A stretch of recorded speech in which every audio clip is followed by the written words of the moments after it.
आज इमरान खान ने कुछ बातचीत की है अडयाला जेल में और उन्होंने एक ताज़ा पेशगोई की है। उन्होंने कहा आप बहुत जल्द देखिएगा, अजराह तफन्नुन या मजाक में उन्होंने बात की, मतलब मूड देख लें इमरान खान का क्या है इस टाइम जेल में।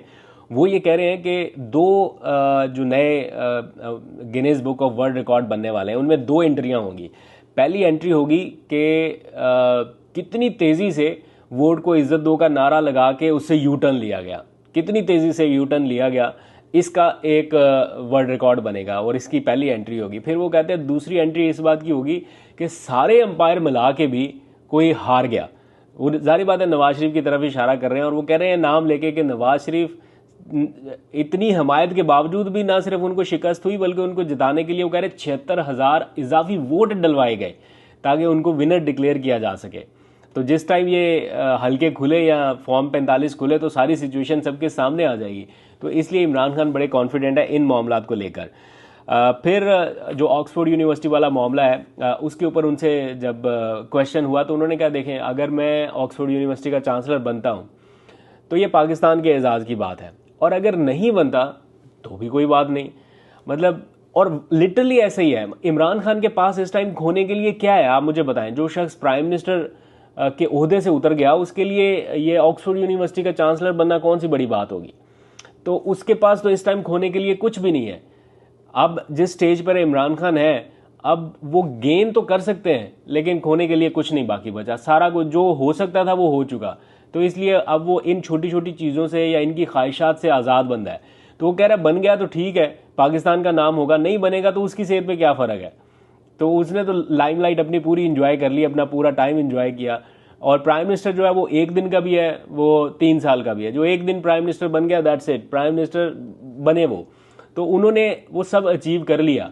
कल मैं पीटीवी के ऊपर देख रहा था, कहीं पे कोई वो मिसालें दी हुई थी इमरान खान के ऊपर तनकीद करते हुए। पहले लिखा था खेलन को मांगे चांद, फिर पता नहीं क्या लिखा था कि दिन में देखता है ख्वाब, ऐसे करके कोई एग्जाम्पल थी, मुझे भूल गया एग्जैक्ट लाइन क्या थी। तो इमरान खान की तो पूरी लाइफ ही बड़े ख्वाब देखने में रही। वो तो सबको बताते रहे कि आप भी बड़े ख्वाब देखें। जो बड़े ख्वाब देख नहीं सकता वो बड़े ख्वाबों को अचीव कैसे करेगा।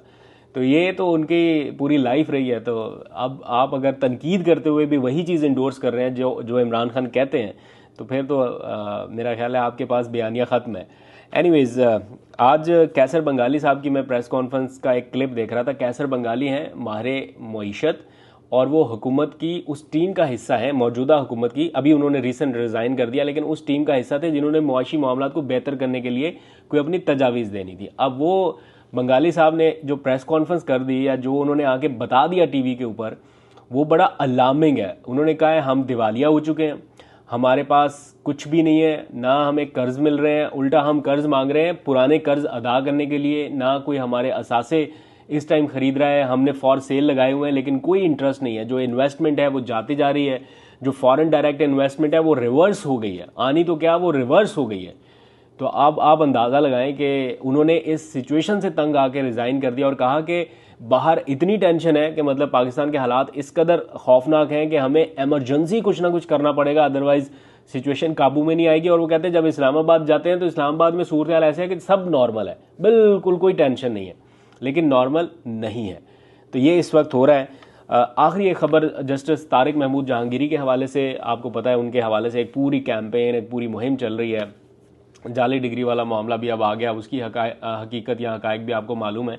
तो इस्लामाबाद हाई कोर्ट में उनके हवाले से जो किरदार कुशी मुहिम हो रही थी उस पर फुल कोर्ट बेंच एक तश्कील दे दिया गया है इस्लामाबाद हाई कोर्ट का। वो सारे जजेस जो हैं वो 16 या गालबन 19 सितंबर को इस केस को सुनने जा रहे हैं और डिसाइड करेंगे कि तारिक महमूद जहांगीरी के ख़िलाफ़ जो मुहिम है इस टाइम वो दुरुस्त है, इल्ज़ामात ठीक है या उनको टारगेट करने की कोशिश की जा रही है। जो भी अपडेट होगी वो आपको बताता रहूँगा।